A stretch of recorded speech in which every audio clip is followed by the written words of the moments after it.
Madam, hinihingil ako ng utang. Kuya, Ang bakit? tagal na itong mabuti na tiyempuhan kita. Ang tagal kitang pinupuntahan palagi. Hindi ka makakatiyempuhan. Gabi na. Nagtatago ka ba, ma'am?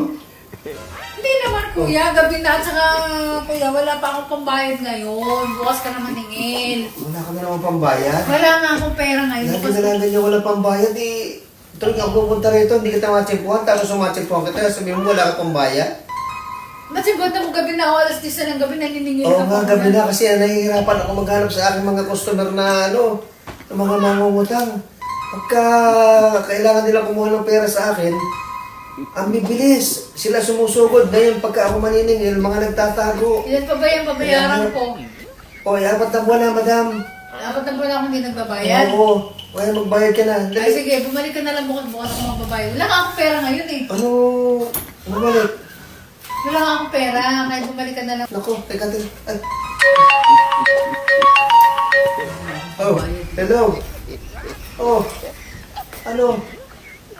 Ayaw na naman magbayad. Ay, nahihirapan na ako sa mga yan, ha? Itumba mo na yan. Oo. Ikaw na bahala dyan. Itumba mo na. Oo.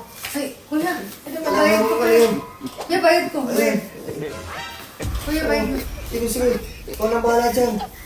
Kaano ano mo na lang yan sa kung saan sa tabi dyan ni itapon. Kuya, sandali, sandali.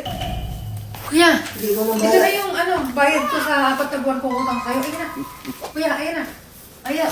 Ha? Bayad na ako lahat, kuya. Bayad na. Sige, Para hindi sige. ka na Bayad bumalik. lang sa akin ng utang. Sige, ma'am. Sige, ma'am. Thank you, ha. Thank you. Sige, kuya, para hindi ka na bumalik.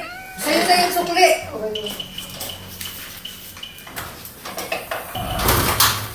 Okay. Si kuya.